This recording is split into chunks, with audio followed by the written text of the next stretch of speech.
Rainy ডেতে financial crisis এড়াতে চান?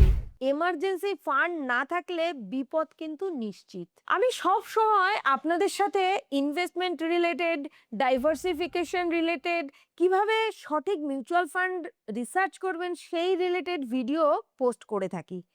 আশা করি সেগুলো থেকে আপনারা অনেক কিছু জানতে পারেন এবং শিখতে থাকেন। কিন্তু মনে রাখবেন, একটা মজবুত ইমারত যেমন একটা শক্ত ভিতের উপর বা ফাউন্ডেশনের উপর দাঁড়িয়ে থাকে, ঠিক তেমনি আপনার ইনভেস্টমেন্ট পোর্টফোলিও কিন্তু একটা শক্ত মজবুত ভিত বা ফাউন্ডেশনের উপর দাঁড়িয়ে থাকে। আর সেই শক্ত মজবুত ভিত হলো এমার্জেন্সি ফান্ড। কিন্তু প্রশ্ন হলো, আপনার জমানো টাকা কি সত্যিই আপনার বিপদের দিনে কাজে আসবে?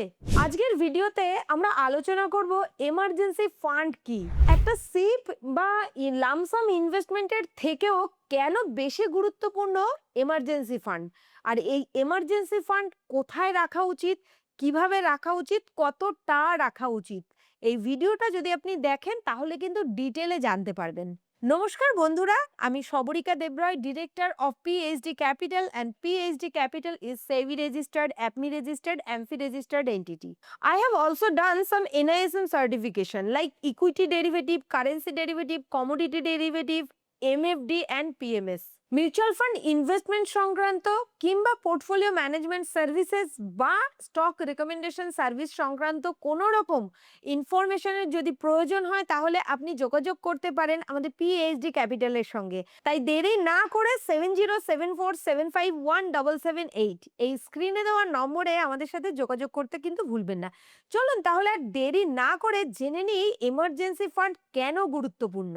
সত্যি কথা বলতে, লাইফে প্রবলেম কিন্তু কখনো বলে আসে না, আর যখনই আপনি লাইফে প্রবলেমে পড়বেন বেশিরভাগ ক্ষেত্রে প্রয়োজন কিন্তু হয় টাকার। আর যখন আপনার কাছে উপযুক্ত পরিমাণে ক্যাশ রেডি না থাকে, ঠিক সেখান থেকেই শুরু হয় কিন্তু রিয়েল ক্রাইসিস। আর সেখানেই আপনার সব থেকে কাজে আসে আপনার এমার্জেন্সি ফান্ড। অর্থাৎ এমার্জেন্সি ফান্ড হলো এমন একটা জমানো টাকার ভান্ডার, যেটা কিনা আপনার বিপদের দিনে, অর্থাৎ আপনার লাইফে আনএক্সপেক্টেড কখনো কোনো বিপদ আসে, যেমন হতে পারে সেটা কোনো মেডিকেল এমার্জেন্সি, জব লস বা হোম এক্সপেন্সেস, কিছুর ক্ষেত্রে কিন্তু আপনার এই এমার্জেন্সি ফান্ডই সবার প্রথম আপনার কাজে আসে। অনেকেই ভাবে ইনভেস্টমেন্ট করে আগে ওয়েলথ ক্রিয়েট করি, ধনী হই, তারপরে ওখান থেকে একটা ফান্ড এমার্জেন্সি ফান্ড হিসেবে আলাদা করে রাখবো। কিন্তু এটা হচ্ছে সব থেকে বড় একটা ভুল ডিসিশন। এই ভুল সিদ্ধান্তই আপনার ওয়েলথকে ধ্বংস করে দিতে পারে। পর্যাপ্ত পরিমাণে এমার্জেন্সি ফান্ড না থাকলে আপনার ওয়েলথ ক্রিয়েশনের জন্য যে ফান্ডটা আপনি ইনভেস্ট করে রেখেছেন সেখানেই কিন্তু কম্পাউন্ডিং এর ছন্দ পতন হয়। অর্থাৎ হঠাৎ করে আপনার যদি কোনো বিপদ হয়, এমার্জেন্সি টাকার প্রয়োজন হয়, তাহলে সেক্ষেত্রে কিন্তু সিপ বা লামসাম ইনভেস্টমেন্ট করে রেখেছেন কিংবা স্টকে ইনভেস্টমেন্ট করে রেখেছেন, সেটা কিন্তু মার্কেট ক্র্যাশ করার সাথে সাথে তার প্রাইসটা যখন পড়ে যায় সেই সময় লসে আপনাকে বিক্রি করে সেই টাকা দিয়ে সেই বিপদের সামাল দিতে হয়। আর এখানেই কিন্তু কম্পাউন্ডিং এর যে সব থেকে বড় ম্যাজিক, যা আপনার সম্পদকে আরো কয়েক গুণ করে দিতে পারত, সেটাই কিন্তু এই মাঝপথে থেমে যায়। সব থেকে বড় ব্যাপার হলো অসময়ে লোকসানে বিক্রি করে দিতে হয়। অর্থাৎ বেশিরভাগ ক্ষেত্রেই দেখবেন যখন স্টক মার্কেট ক্র্যাশ করে সেই সময় কিন্তু আমাদের অধিকাংশ মানুষের জীবনেও একটা টাকা পয়সার টানাপোড়েন থাকে। আর সেই টানাপোড়েনে কিন্তু আপনার যে ইনভেস্টমেন্ট, সেই ইনভেস্টমেন্ট কম দামে বিক্রি করে সেই টানাপোড়েনটাকে মেটাতে হচ্ছে। আর এতেই কিন্তু আপনার যে প্রিন্সিপাল অ্যামাউন্ট, সেই প্রিন্সিপাল অ্যামাউন্টকে কিন্তু নষ্ট করে দেয়। আর এছাড়া লোন আর সুদের ফাঁদ তো চারিদিকে ছড়ানোই আছে। অর্থাৎ আপনি যদি ইমার্জেন্সি ফান্ড না রাখেন তখন চড়া সুদে পার্সোনাল লোন বা ক্রেডিট কার্ড ইউজ করতে হয়।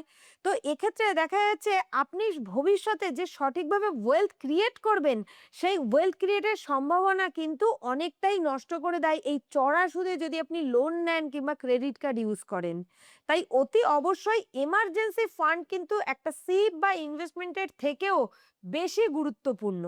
মূল কথা হলো, বর্ষার দিনে একটা ছাতা যেমন আপনার মাথাকে বাঁচায়, ঠিক তেমনই আপনার বিপদের দিনে আপনার এমার্জেন্সি ফান্ড কিন্তু আপনাকে রক্ষা করে, এবং শুধুমাত্র যে বিপদের দিনেই রক্ষা করছে তা না, ভবিষ্যতের যে ওয়েলথ ক্রিয়েশনের ওয়েতে আপনি চলছেন সেই ওয়েটাকে সম্পূর্ণভাবে চালিত করতে সাহায্য করে। অর্থাৎ মাঝ রাস্তায় আপনার কোনোভাবেই সেই ওয়েলথ ক্রিয়েশনের জার্নিটা থেমে যায় না। অর্থাৎ ওয়েলথ ক্রিয়েশনকে অকাল মৃত্যুর হাত থেকে বাঁচায়। তাহলে এমার্জেন্সি ফান্ড খুব যে জরুরি সেটা তো আপনি বুঝে গেলেন, কিন্তু এই এমার্জেন্সি ফান্ড কতটা জরুরি? আপনি যদি স্যালারিড পার্সন হন তাহলে আপনার মিনিমাম 3 থেকে 6 মাসের মাইনে, অর্থাৎ 3 থেকে 6 মাস সংসার খরচ যেটা আপনি করে থাকেন সেই অ্যামাউন্টটা, ধরুন যদি মান্থলি আপনার সংসার খরচা হয় 30,000 টাকা, তাহলে আপনি 90,000 টাকা থেকে 1,80,000 টাকা পর্যন্ত কিন্তু সাইড করে রাখবেন এমার্জেন্সি ফান্ড হিসাবে। আর যদি আপনি বিজনেসম্যান হন বা আনস্টেবল ইনকাম হয় আপনার, তাহলে সেক্ষেত্রে আপনার জন্য কিন্তু 6 থেকে 12 মাস, অর্থাৎ 1,80,000 থেকে 3,60,000 টাকা এমার্জেন্সি ফান্ড হিসাবে রাখা উচিত। তবে এমার্জেন্সি ফান্ড কতটা রাখবেন সেটা তো জানলেন, কিন্তু কোথায় রাখবেন? এমার্জেন্সি ফান্ড কোথায় রাখবেন তার থেকেও কিন্তু গুরুত্বপূর্ণ কোথায় রাখবেন না। চলে আসি প্রথমে সেই টপিকে। আর যেখানেই রাখুন না কেন, অন্ততপক্ষে কোনো ইকুইটি মার্কেটে কিন্তু আপনি আপনার এমার্জেন্সি ফান্ড রাখবেন না, বা ইকুইটি মিউচুয়াল ফান্ডে এমার্জেন্সি ফান্ড রাখবেন না, কারণ ইকুইটি মার্কেট কিন্তু ভীষণই ভোলাটাইল। আপনি যদি ইনভেস্টমেন্ট করে রাখেন এমার্জেন্সি ফান্ডকে ইকুইটি মার্কেটে বা ইকুইটি মিউচুয়াল ফান্ডে, তাহলে সেই এমার্জেন্সি ফান্ডের কিন্তু কোনো ভ্যালুই থাকলো না। আপনার বিপদের দিনে আপনাকে কিন্তু লসে বিক্রি করে তবে আপনার সেই বিপদ থেকে উদ্ধার হতে হবে। তাই প্রথম শর্ত হলো ডিরেক্ট ইকুইটি মার্কেটে বা ইকুইটি মিউচুয়াল ফান্ডে এমার্জেন্সি ফান্ড রাখা যাবে না। তাহলে কোথায় রাখবেন?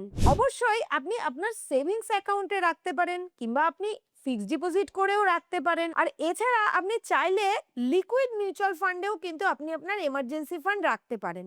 এমার্জেন্সি ফান্ড যদি পর্যাপ্ত পরিমাণে না রাখেন, তাহলে আপনি যতই ওয়েলথ ক্রিয়েশনের জন্য যতই এসআইপি করুন, লামসাম ইনভেস্টমেন্ট করুন, ডিরেক্ট ইকুইটি মার্কেটে ইনভেস্টমেন্ট করুন, কোনো ইনভেস্টমেন্টই কিন্তু আপনার বিপদে কাজে আসবে না। এমার্জেন্সি ফান্ড না থাকলে আপনার যতই যেখানেই ইনভেস্টমেন্ট করা থাকুক না কেন, সেই ইনভেস্টমেন্ট কিন্তু সঠিক কাজে আসবে না। আর আপনার লং টার্মের যে ওয়েলথ ক্রিয়েশন, সেই ওয়েলথ ক্রিয়েশনের আগেই কিন্তু আপনার সেই ইনভেস্টমেন্টকে ভেঙে ফেলতে হবে। আর আপনার যদি এমার্জেন্সি ফান্ড অলরেডি রাখা হয়ে থাকে, এখন ভাবছেন ইনভেস্টমেন্টের কথা, তাহলে ইনভেস্টমেন্ট কোথায় করবেন? মানে অর্থাৎ ডিরেক্ট ইকুইটি মার্কেটে করবেন, নাকি মিউচুয়াল ফান্ডে করবেন, নাকি পোর্টফোলিও ম্যানেজমেন্ট সার্ভিস নেবেন? তো এই সংক্রান্ত ডিসিশনগুলো যদি আপনি নিতে কনফিউজ থাকেন, তাহলে আপনি পিএইচডি ক্যাপিটাল প্রাইভেট লিমিটেডের সহযোগিতা নিতে পারেন। পিএইচডি ক্যাপিটাল প্রাইভেট লিমিটেড আপনাকে mutual fund investment related, stock recommendation service related বা পোর্টফোলিও ম্যানেজমেন্ট সার্ভিস রিলেটেড সমস্ত রকম সহযোগিতা করবে। আর আপনি সহযোগিতার জন্য দেরি না করে এখনই 7074751778 ডায়াল করুন, অথবা আমাদের ওয়েবসাইট www.phdcapital.in ভিজিট করুন। এছাড়াও আপনি চাইলে গুগল প্লে স্টোর থেকে পিএইচডি ক্যাপিটাল অ্যাপটি ডাউনলোড করতে পারেন, আর যারা আইফোন ইউজার তারা অ্যাপ স্টোর থেকে পিএইচডি ক্যাপিটাল অ্যাপটি ডাউনলোড করতে কিন্তু ভুলবেন না। এই অ্যাপের মধ্যে আপনি সঠিকভাবে আপনার রিস্ক ক্যালকুলেট করতে পারবেন, আপনার ফিউচার যে গোল সেই গোল সেট করতে পারবেন, এবং আপনি কতটা রিস্ক টেকার, অর্থাৎ আপনি একজন অ্যাগ্রেসিভ ইনভেস্টর নাকি মডারেট রিস্ক টেকার ইনভেস্টর, সেটা কিন্তু আপনি এখানে ক্যালকুলেট করতে পারবেন। তাই আর দেরি না করে এখনই পিএইচডি ক্যাপিটাল অ্যাপটি ডাউনলোড করুন। আর পিএইচডি ক্যাপিটাল অ্যাপ কিন্তু শুধুমাত্র ইনভেস্টমেন্ট প্ল্যাটফর্ম নয়, আপনার ওয়েলথ ক্রিয়েশনের জার্নির একজন কিন্তু গ্রোথ পার্টনার। আপনার যখনই সহযোগিতার প্রয়োজন হবে, আমাদের বিভিন্ন এক্সপার্ট টিম রয়েছে আপনাকে সহযোগিতা করার জন্য। ভিডিওটি যদি আপনার ভালো লেগে থাকে, তাহলে আপনার ফ্যামিলি ফ্রেন্ডদের সাথে শেয়ার করতে ভুলবেন না। আর ভিডিওতে একটা লাইক এবং ভিডিওটা কেমন লাগলো কমেন্ট করে আমাকে জানাতে ভুলবেন না। আর চ্যানেলটি যদি সাবস্ক্রাইব না করে থাকেন, তাহলে এখনই সাবস্ক্রাইব করুন এবং বেল আইকনটি প্রেস করে রাখুন। ভালো থাকবেন, সুস্থ থাকবেন, দেখা হবে পরবর্তী কোনো ভিডিওতে।